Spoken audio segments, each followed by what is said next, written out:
What's up guys, Adam Retro Moments here, and today we are taking a look at some beautiful rivers here in Japan. This one is really cool actually, especially at the sunset like this. But wait a minute, what is this here? Is this Book Off? Whoa, of course we have to go to Book Off then. We gotta check out some games. Those rivers can wait. Alright guys, let's do this. Here we go. Okay, so where could the games be? I don't want to disturb the Japanese people standing here and reading in Book Off. Here it seems like the games are starting, some Switch stuff. Yeah, here it is. We can, let's check some newer stuff here. Super Famicom and Famicom Mini, $46, and we got PS4 here, $195, and a PS2 boxed for around $70. That's usually how the PS2 prices are in Japan, unfortunately. On the other one we got some Switch and some handhelds, and here we got some accessories and also a PS Vita even. That's pretty cool. $90. Never even tried playing a PS Vita actually. Hope I'm not missing out. We got some arcade sticks up here for PS4, PS3. Cool stuff. But let's head to the games. They should be here where the guy is standing. Here we go. Let's dig into some Super Famicom first, shall we? We got a Rockman X2 here for $45 with a discount of 20%. That's not bad at all actually. And if we continue here, I saw a really good title. We're talking about Axley. One of the best shooters for Super Nintendo or Super Famicom, dare I say. Some cool things going on with the graphics there, with the Mode 7 in the background. And the gameplay is fast and responsive, and I totally recommend everyone to play this if you're into shooters and haven't played it. $64. So if I'm not mistaken, this is more uncommon actually than the European and US versions. We got Super Street Fighter 2, the new challenger, the ultimate Street Fighter, with more characters and more stages. $9 for that. Pretty good condition as well. Not a bad deal for sure. Let's see here if we can find some more cool Super Famicom games. We got the Tiny Toon, $14 complete, and since it's a Konami game, I'm sure it's pretty good as well. Let's see here, is there anything else that sticks out? Maybe not.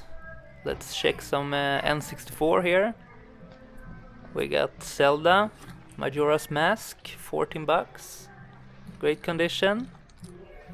Classic game, will always be timeless. And here we got the cool Japanese exclusive N64 game where you control the train here, and apparently it's supposed to be real life locations in the game, so that's pretty cool.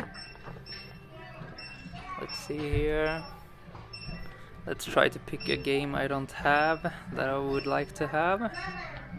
Here's a good one, Mario Party 3. Pretty expensive in US and Europe, but not in Japan. That's awesome. And what else is here? Goemon, the first one, pretty good, but the second one is much better. But here is another game that is really expensive in Europe and US. Snowboard Kids 2. Like a Mario Kart game, but with snowboard. And you can get power-ups and yeah, go fast and shoot things and all kinds of stuff.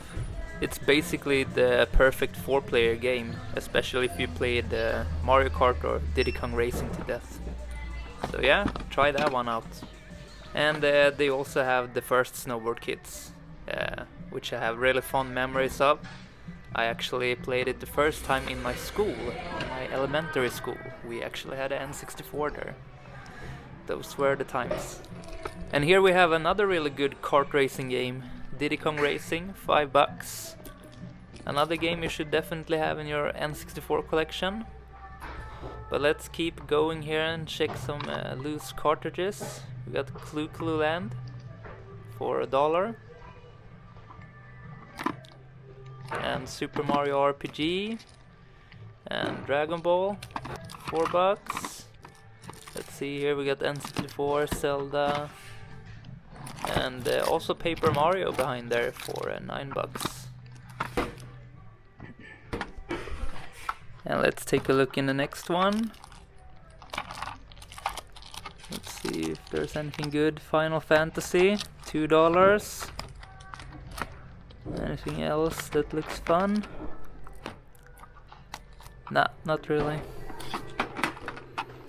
And the third one here. I wonder why it's all random. Maybe it's just cheaper games they have. We got Mario there, Mario Tennis, Bomberman. And here we got Flying Dragon. One of the few one-on-one fighting games for the system. But the N64 games there were all $4. So that's not bad at all. And if we take a look here, we got the Famicom Classic mini-series for the Game Boy. Those are quite common actually, but you never find the real folder that they're supposed to be in with all of the games. Here we got some Virtual Boy games. Mario Tennis, never played this one actually, probably because I've never had a Virtual Boy, but it looks pretty nice. I have played Virtual Boy though, and I think I'll definitely get one in the future. It's a really unique console. Definitely Nintendo's most odd console, which really makes it interesting then.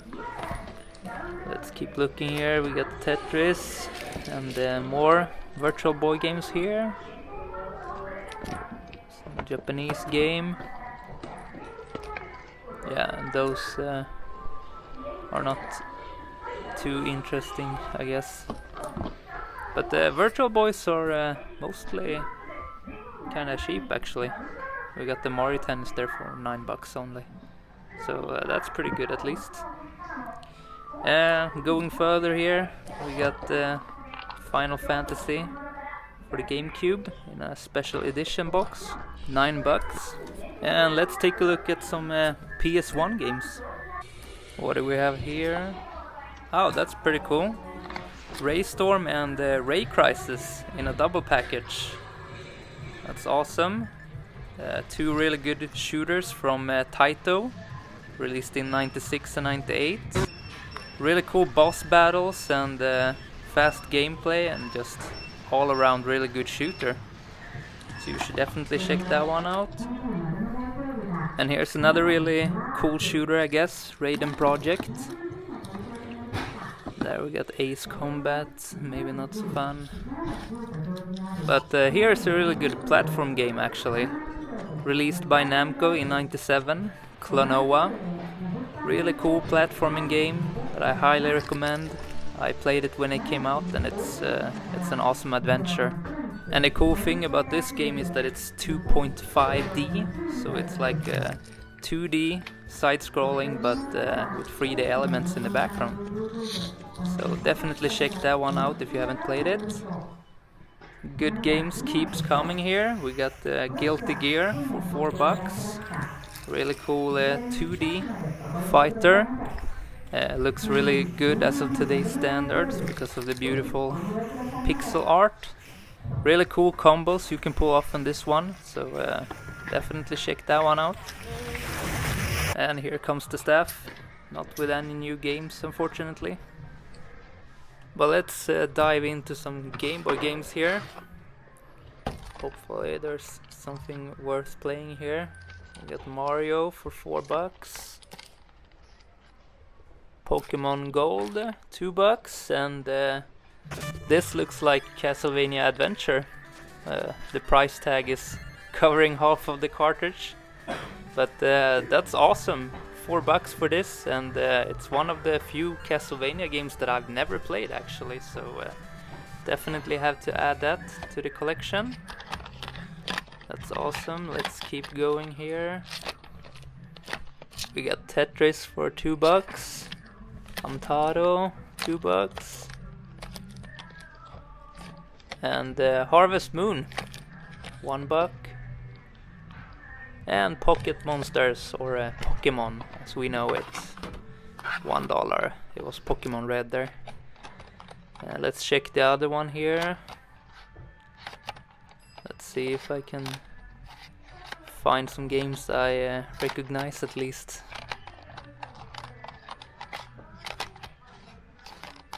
Nope. Kirby there. $5. Not sure which Kirby game that was. Yeah, I guess no good games in this one. Ah, wait. Here we got something. This looks like Donkey Kong Country 3. $1.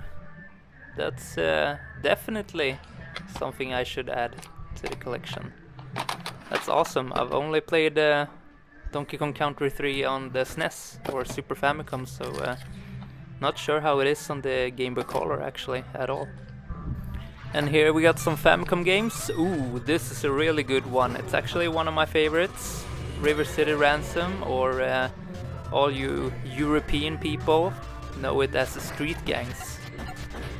Definitely an awesome beat 'em up fighter. The game is kinda short, but it's nothing short of perfection in the beat 'em up class. So definitely check that one out. And in Japan there's a whole series of that called the Kunio-kun.